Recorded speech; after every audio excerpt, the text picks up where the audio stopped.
Every morning at the Fleece, while the fine folk slept and the fires were only just catching, Louisa Finch crossed the frozen inn-yard with a chipped blue cup of tea in her 2 hands and carried it to the one man in all that busy place whom no one else would trouble to see. He was the new stable hand taken on a fortnight past, a lean, dark, silent man, with a scar at his jaw and a way of holding himself that the other servants found unsettling, for he did not grovel, and he did not chatter, and he watched everything with a still attention that made the ostlers uneasy and the maids give him a wide berth. The innkeeper worked him hard and paid him little and spoke to him only in orders. The other hands had decided, in the way of hard places, that a man so quiet and so proud in such lowly work must be a runaway or a felon or worse, and they left him to eat alone and sleep in the cold end of the loft, and be in the whole bustling world of the inn a person who did not quite count. And every morning Louisa Finch brought him tea. She did it without fuss and without expecting thanks, which she did not get. She was 21, an orphan bound to the Fleece since she was a child of 9, worked from dark to dark by the innkeeper Josiah Craik, for her keep and next to nothing else, and she had every reason in the world to save her small kindnesses for herself, but she had discovered young that kindness withheld only froze a person from the inside, and that the surest way to survive a cold place was to carry a little warmth about with you and spend it freely, especially on the ones the cold place had decided to freeze out. So she brought the silent stable hand, his tea in the chipped blue cup that no paying guest would drink from, warm and sweet as she could make it. And she said, "Good morning" to him, as though he were a gentleman, and she did not know, could not have dreamed, that the man she was being kind to for nothing was Nathaniel, one of the greatest peers in England, and that he was watching her every morning and forgetting nothing. He had come to the Fleece to prove that the world was exactly as bitter as he had decided it was. The Duke of Cranley had inherited his title at 19 and spent the 14 years since learning a single hard lesson over and over until he believed it to the marrow that no one alive valued the man, only the rank. They flattered his dull remarks and laughed at his poor jokes and agreed with everything he said, and a woman he had once loved had accepted him and then let slip, before the wedding, to a friend behind a fan, that she could bear the man well enough for the sake of the coronet, and Nathaniel had heard it and broken the engagement and grown, across the years after, into a cold and solitary man who trusted no kindness, because every kindness he had ever been shown had been a bill presented to his title for later collection. And so he had done a mad thing that winter. He had told his steward he was travelling to inspect a property, and instead he had put on a plain coat and a fortnight's beard, and taken work as a stable hand at a coaching inn on the Bath Road, under no name at all, to see, once in his life, how the world treated a man it believed to be no one. It was, he told himself, an experiment.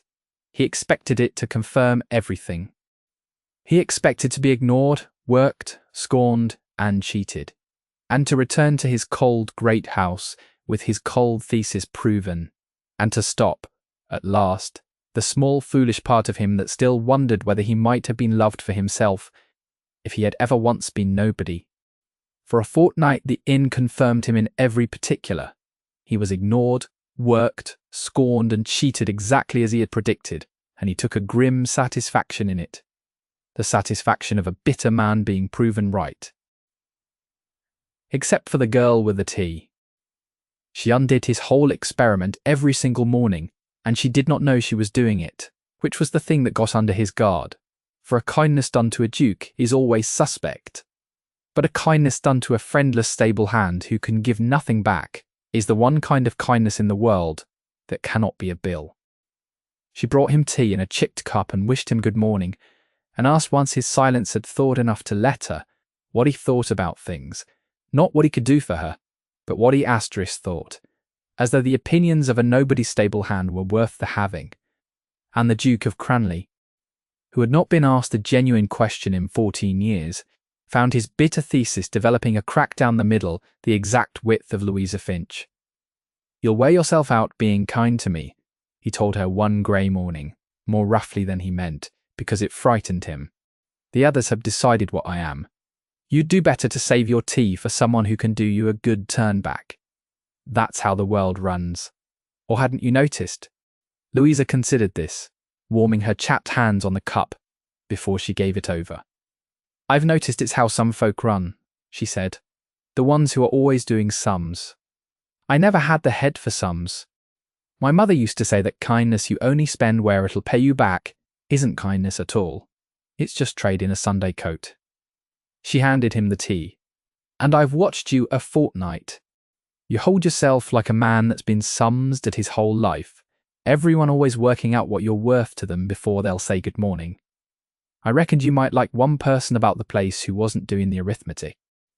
That's all. It cost me nothing but the tea, and the tea's Crake's." She almost smiled. "So you needn't fret about the price of me. There isn't one." The Duke of Cranley looked at the bound orphan girl who had just described, in one breath, the entire disease of his life and then dismissed the cost of curing it. And he could not speak for a moment. "She has no idea who I am. Asterisk," he thought, "and it is the first time in 14 years I have been certain that someone was kind to the man and not the coronet. Because she does not know the coronet exists." Asterisk. And something that had been frozen in him since he was 19 cracked and began dangerously to run. He did not tell her who he was. Sex. He told himself it was still the experiment, but it was not the experiment anymore. It was that he could not bear to watch the moment when she learned his rank and started, like everyone else, to do the sums.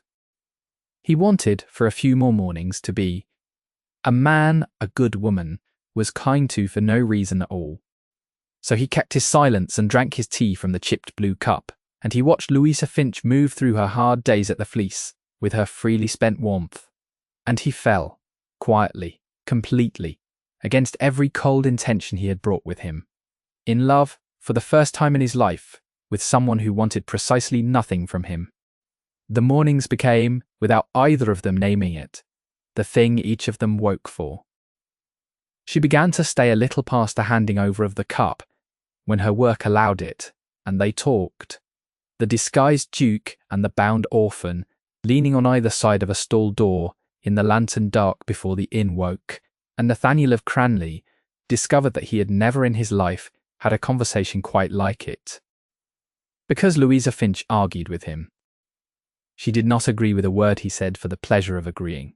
She told him when she thought him wrong, which was often, and she was frequently right, and she did it without the least fear, because a man with nothing above her had nothing to punish her with. And so for the first time in 14 years, the Duke of Cranley said what he truly thought to another human being, and heard back what she truly thought in turn. "You've a bleak way of seeing folk," she told him one morning, when he had said something cold about the world, as if everyone's a cheat that hasn't yet found their price. "I don't say there's no cheats. Crake's a cheat. But I've buried a mother that gave away her last bread, and a friend that sat up 9 nights with my fever for nothing, and I'll not let you tell me the world's a ledger, because I've seen the other columns, and you've only troubled to read the one." She frowned at him not unkindly. "Somebody hurt you bad, I think. A long while back, and you've spent, since deciding everyone's them, it must be a lonesome way to keep house in a man's own chest."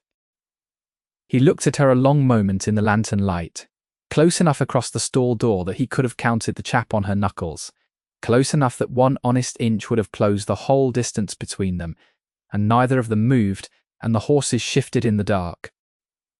And the Duke of Cranley came nearer to telling a scullery maid the whole truth of who he was, than he had come to telling anyone anything in his life. "Louisa," he said, low, and got no further, because his hand had come up toward her cold cheek, and hers had not pulled away, and the lantern-lit inch between them was, for one held breath, the easiest and most dangerous inch in England. Finch. Finch.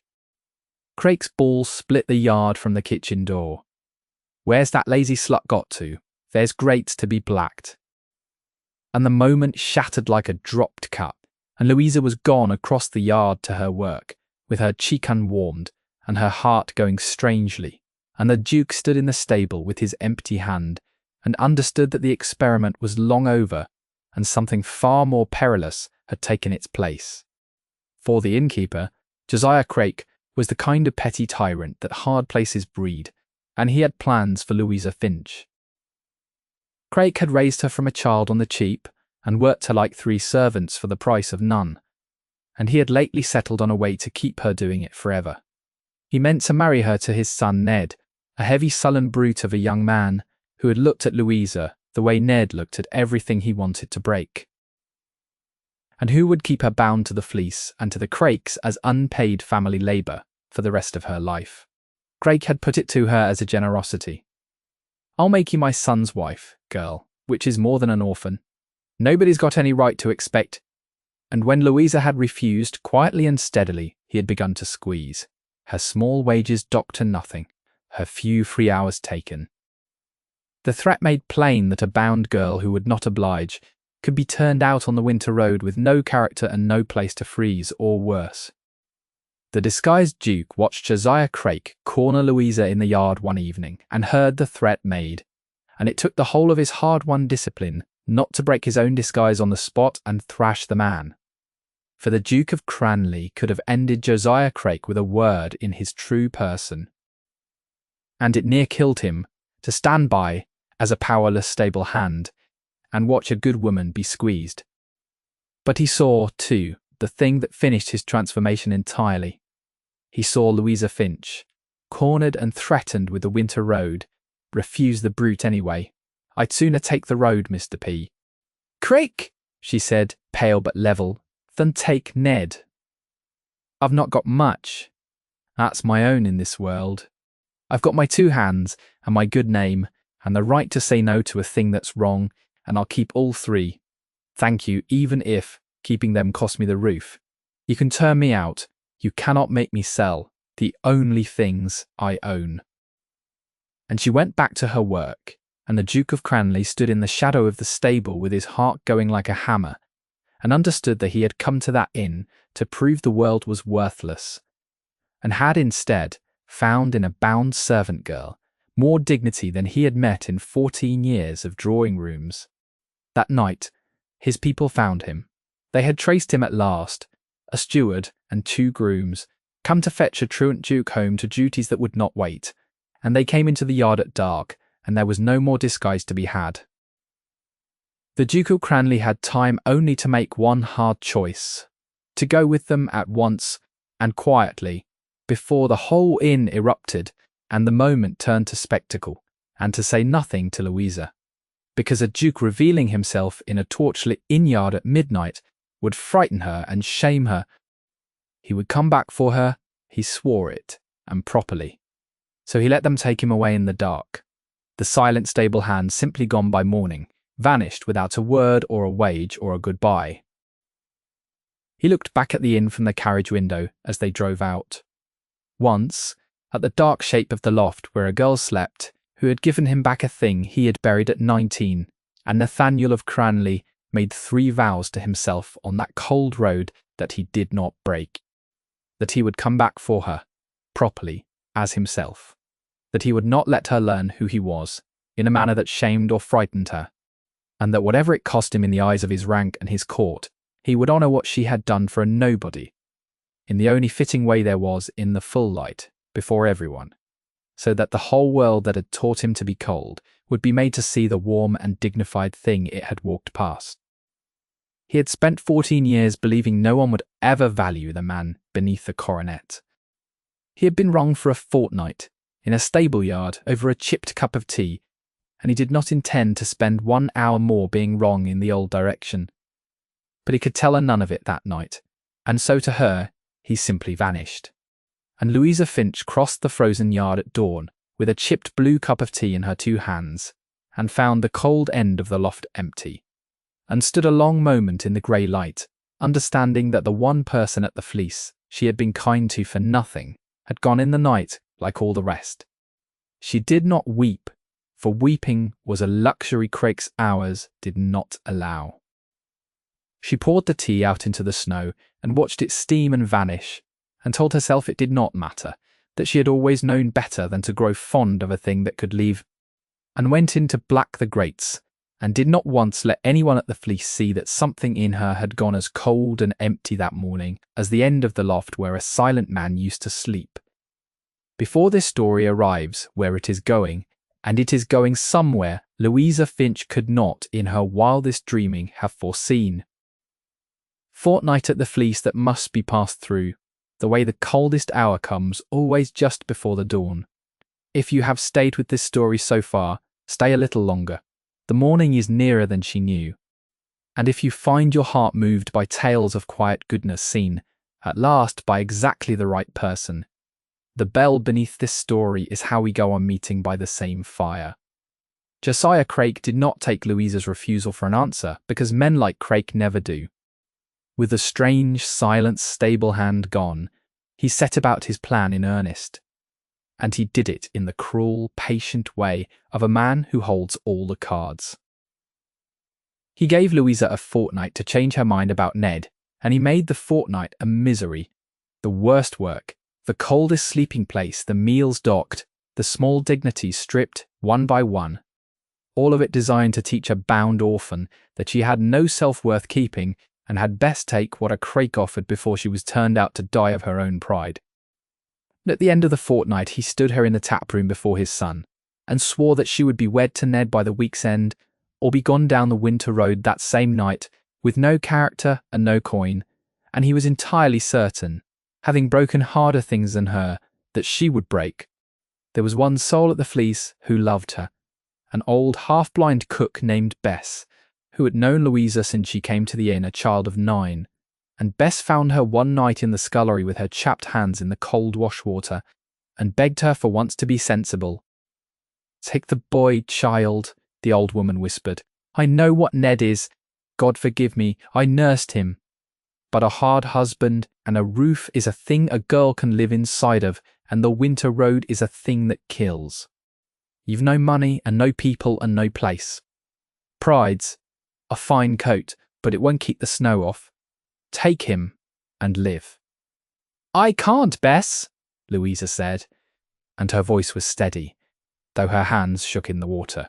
"I've thought on it every night this fortnight, and I can't. It isn't pride, whatever Craik calls it. It's that there was a man here, this winter, that everyone had decided was nothing. And I brought him his tea, and treated him like he was worth something, and I don't rightly know why it mattered so, but it taught me a thing I can't unlearn now. That there's some worth in a person, the world can't dock, or turn out, or marry off against their will, and that once you know you've got it, you can't sell it back, not even to stay warm." She wrung out the cloth. "He's gone now, and he never even said goodbye, and I dare say I was a fool to mind. But he left me that, without ever meaning to. He left me knowing I was worth a kind good morning. And I'll freeze on the road before I let Josiah Craik teach me I was wrong."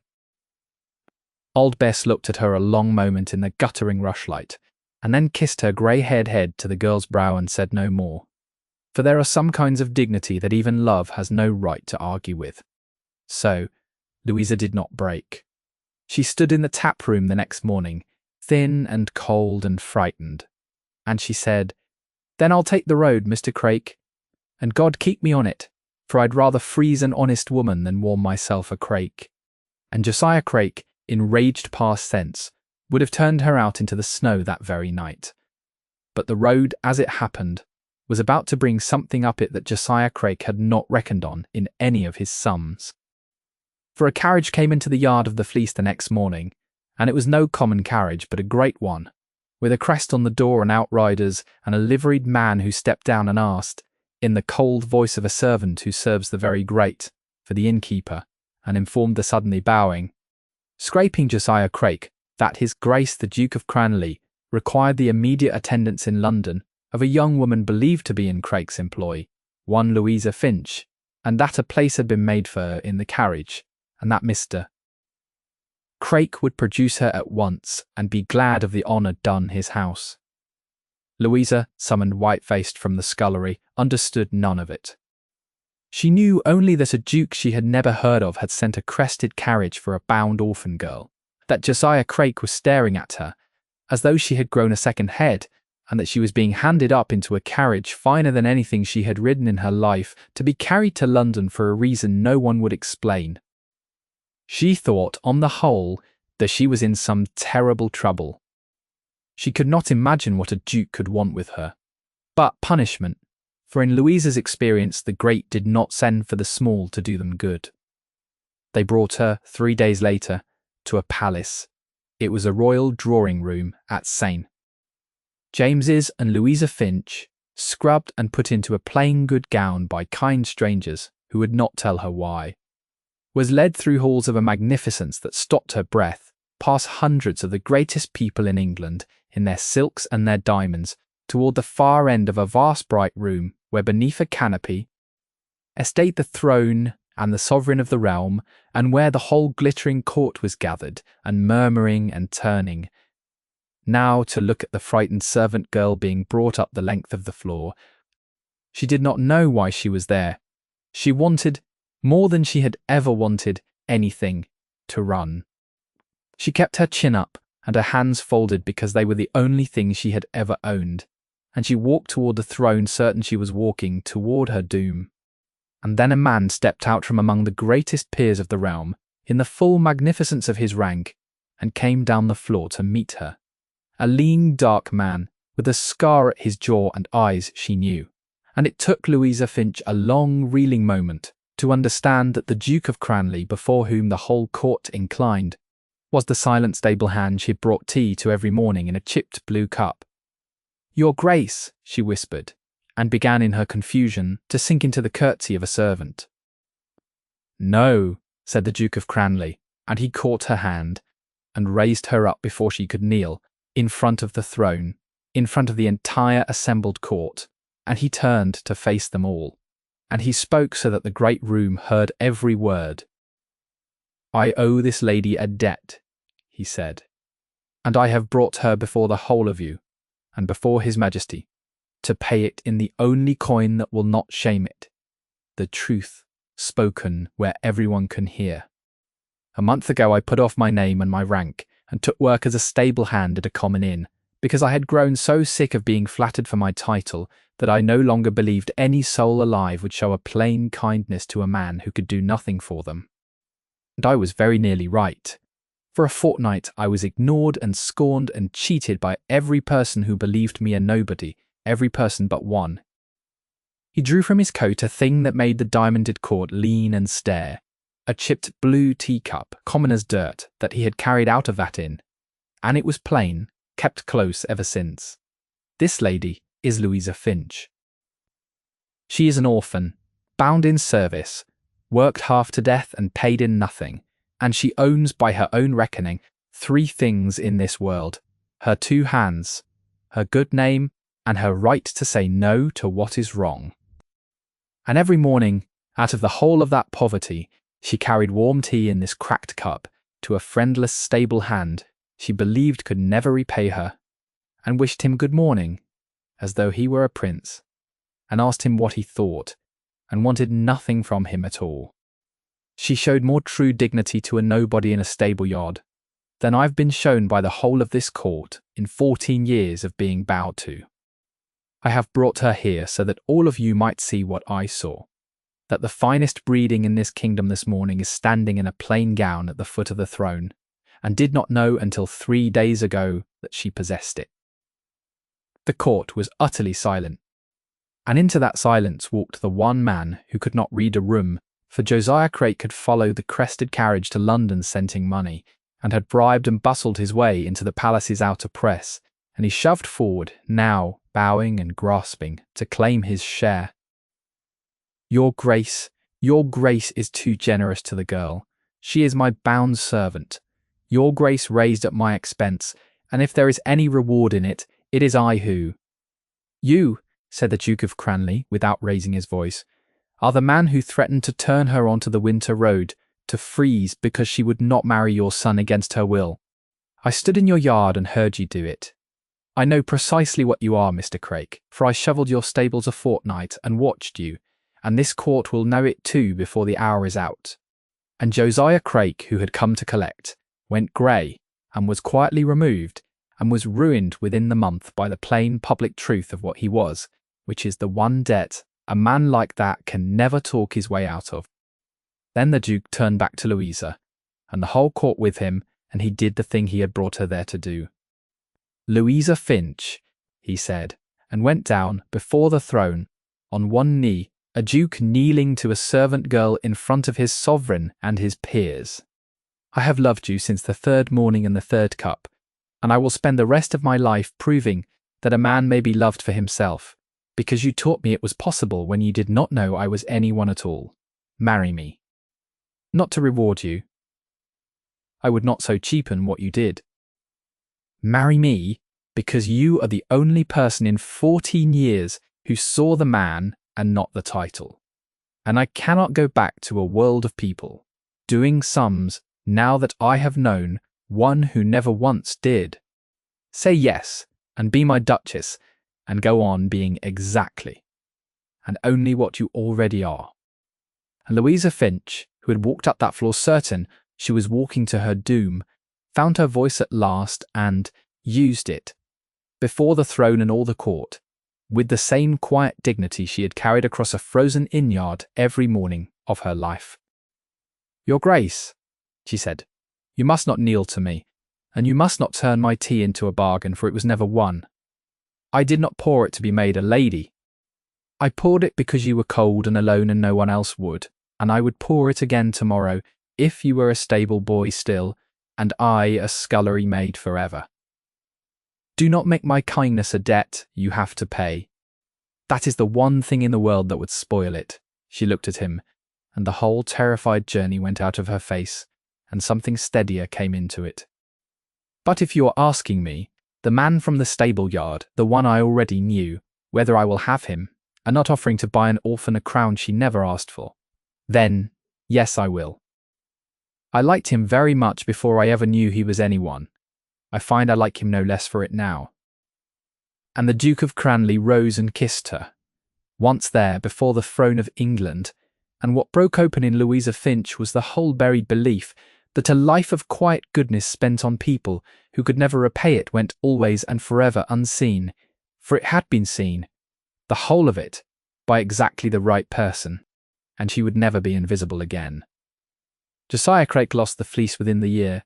To the truth the Duke let quietly loose about how he used his bound servants, and the surly Ned drifted off to be surly elsewhere, and the winter road Craik had threatened Louisa with was in the end the one he walked himself, which the country agreed was a fairer sum than Craik had ever done in his life.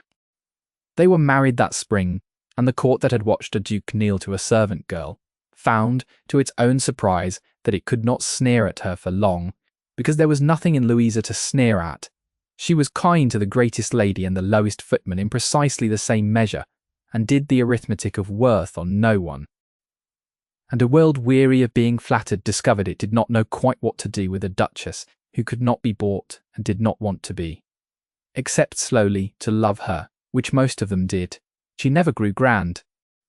She learned what she had to learn to keep her husband's house, and she kept it warm in the way that mattered, and the servants of Cranley would tell you for 40 years that there was never a mistress like her, for she knew every one of their names, and asked them what they thought and remembered which of them had a sick child, having been herself a person no one troubled to see. And on a shelf in the great morning room at Cranley, among the finest porcelain in 3 counties, the Duke kept always in the place of honour a chipped blue teacup, common as dirt, cracked at the rim, worth nothing to anyone who did not know its history, and each morning, by her own choosing and no servants. The Duchess of Cranley poured her husband's tea into it with her own 2 hands, and wished him good morning, as though he were a prince or a stable boy, or simply the man she had liked very much before she ever knew he was anyone at all. It was, they agreed, the finest cup in the house. It always had been. It had only taken the right person to see it.